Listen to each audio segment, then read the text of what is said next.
Like करें, उसके बाद सब्सक्राइब करें और बेल आइकन को दबाएं ताकि हमारे वीडियोस आप तक सबसे पहले पहुंचे। मैं कामिल ईमान वाला बनना चाहता हूं। देखो, फिर मैं बार बार वही कह रहा हूं कि इस अराबी का सवाल की क्वालिटी बहुत आला है। यानी ये नहीं कहा कि मैं ईमान वाला बनना चाहता हूं, क्या कहा? कामिल ईमान वाला बनना चाहता हूं। यानी कि हर चीज में क्वालिटी और उसकी चॉइस जो है वो आला से आला है। और कहते हैं मैं कामिल ईमान वाला बनना चाहता हूं। कुर्बान मेरे आका ने कामयाबी के कैसे उसूल अता किए, कैसे ज़ाब्ता अता किया और कितनी खूबसूरत बातें की। सैयदुल फुसहा ने, अफसहुल अरब ने कैसी अजीम बात फरमाई। उन्होंने पूछा मैं कामिल ईमान वाला बनना चाहता हूं, तो आका अलैहिस्सलाम ने फरमाया अपने अखलाक अच्छे कर लो, कामिल ईमान वाले बन जाओगे। यानी कामिल ईमान अच्छे अखलाक की बुनियाद पर होते हैं। अखलाक अच्छे कर लो। अब हम जरा देखें कि हम कामिल ईमान वाले ही बनना चाहते हैं, फिर हमारे अखलाक भी क्या है। अच्छे अखलाक की कुछ अलामत हो। पहली बात तो ये बताऊं, एक होते हैं अखलाक और एक होते हैं कभी कभार लोगों के साथ अच्छा सुलूक। ये जो कभी कभार अच्छा सुलूक होता है उसको अखलाक नहीं कहते। अखलाक की तारीफ यह कि अखलाक हमारी आदत बन जाए। जैसे अगर हम अंधेरे में भी खा रहे हों तो हमारे हाथ का लुकमा कभी नाक में नहीं जाता, हमेशा मुंह में ही जाता है। यह आदत है। सही, यह आदत है। तो ऐसे ही जैसे अंधेरे में भी लाख अंधेरा हो, एक हाथ को दूसरा हाथ सुझाई नहीं देता, लेकिन फिर भी लुकमा मुंह में ही जाता है। तो जब तक के अखलाक ऐसी आदत ना बन जाए उस वक्त तक हम बाअखलाक नहीं कहला सकते। कभी मूड में हो तो लोगों के साथ अच्छे सुलूक से पेश आ गए, ये कभी इत्तेफाकी वाक़या हो गया, ये अखलाक नहीं। अखलाक यानी जो आया आने वाले की सूरत नहीं, आपकी आदत ही है। मिसाल के तौर पर कोई अजमत और बुजुर्गी वाला आदमी आया, उसके लिए उठकर खड़े हो जाए।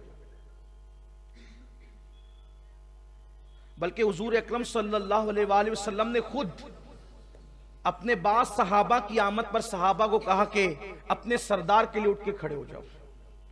और हुजूर अकरम सल्लल्लाहु अलैहि वसल्लम भी, आका अलैहिस्सलाम का यह फरमान भी है कि कौम के मुअज़्ज़ज़ लोगों की ताज़ीम उनके मनसब के एतबार से करो, और अगर दूसरी कौम का कोई मुअज़्ज़ज़ आदमी भी हमसे मिलने आ जाए तो हम उसका जो मनसब है उसके मुताबिक उसकी इज्जत करें।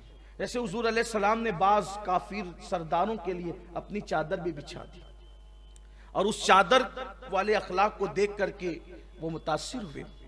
तो जैसे उठकर खड़े होना, पहले सलाम करना, खुद सलाम करना पहले लोगों को, ये अखलाक है, अच्छे अखलाक है। इसी तरह बात करते वक्त लोगों के दिलों का ख्याल करना, गुफ्तगू में किसी का दिल ना टूटे। इसी तरीके से मेहमान आ जाए तो उसकी मेजबानी करना। देखो, मेहमान को खाना खिलाना एक अलग उन्वान है और मेजबानी करना एक अलग उन्वान। मेहमान को आने पे खाना सब खिलाते हैं लेकिन मेजबानी सब नहीं कर पाते। तो खाना खिलाने और मेजबानी में फर्क क्या है? खाना खिलाना मतलब खिला दिया खाना, खाना तो आने वाले कुत्ते को भी लोग टुकड़ा डाल देते हैं। मेजबानी क्या है? आने वाले मेहमान का इतना इकराम करें, इतनी इज्जत करें कि उसका दिल खुश हो जाए, यह है मेजबानी। फिर चाहे आप उसको गोश्त रोटी ना खिला सकें, खजूर ही दें, लेकिन उसकी इतनी इज्जत करें, उसको इतना रिस्पेक्ट दें, उसका इतना रिस्पेक्ट करें कि उसका दिल खुश हो कि मैं कहां आ गया।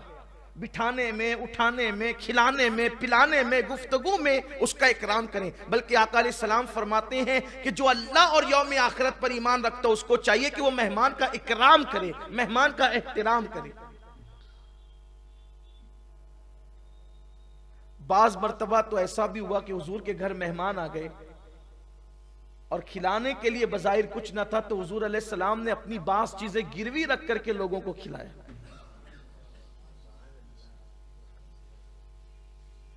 तो अपने अखलाक अच्छे कर लो। अब अखलाक में बहुत सी चीजें आती हैं। हुजूर अकरम सल्लल्लाहु अलैहि वसल्लम के अखलाक करीमाना को देखते जाइए और जिंदगी गुजारती है। पड़ोसियों के साथ क्या अखलाक, जिनके साथ हम बैठते उठते हैं उनके साथ क्या अखलाक। देखो क्या अखलाक थे आकाए करीम सल्लल्लाहु अलैहि वसल्लम के। बहुत सी चीजें और आप सुनते ही रहते हैं। अगर अखलाक का बाप खुले मुस्तफ़ा जान रहमत के खुल्क अजीम का, तो आप समझ सकते हैं कि फिर बात कहाँ को पहुंचेगी। और फिर हम तो उसके लिए तो फिर रातें चाहिए, क्योंकि उनके अखलाक की बात छिड़ जाए। बल्कि मैं तो ये कहता हूं कि जहां से अखलाक का शऊर पाए वो मुस्तफ़ा जान रहमत के अखलाक। जो पागल ऊंटों को भी कभी नजरअंदाज न करे, जो चिड़िया की फरियाद भी कभी रद्द न करे, जो कुत्तों तक का ख्याल करे, जो पागलों तक का ख्याल करे। आपने सुना होगा, मैंने इससे पहले गुज़िश्ता मिलाद शरीफ में बहुत से वाकयात इस सिलसिले में बयान किए कि वो पागल औरत हुजूर को धूप में लेकर के खड़ी रही, हुजूर अलैहिस्सलाम खड़े रहे। और वो उसकी तफसील में नहीं जाता, लेकिन एंड इस पर हुआ कि उस हुजूर अलैहिस्सलाम ने कहा कि जब भी तुम्हारी कोई न सुना करे तो फिर मेरे पास आया करो, जब तुम्हारी कोई नहीं सुनेगा तो मैं सुनूंगा। एक ऊंट पागल हो गया, सबको काटता था, हुजूर उसके पास गए और उसके सर पे हाथ फेरा तो वो पागल ऊंट, हुजूर ने उसके मालिक से कहा कि तुम इस पे जुल्म कर रहे हो। और फिर सारी तफसीर उसके बाद आपने सुनी थी। चिड़िया ने फरियाद की, हुजूर अलैहिस्सलाम ने उसके बच्चों को वापस करने का हुक्म दिया। हरनी ने पुकारा हुजूर अकरम सल्लल्लाहु अलैहि वसल्लम, हुजूर अलैहिस्सलाम ने खुद वहां खड़े रह करके उसको आजाद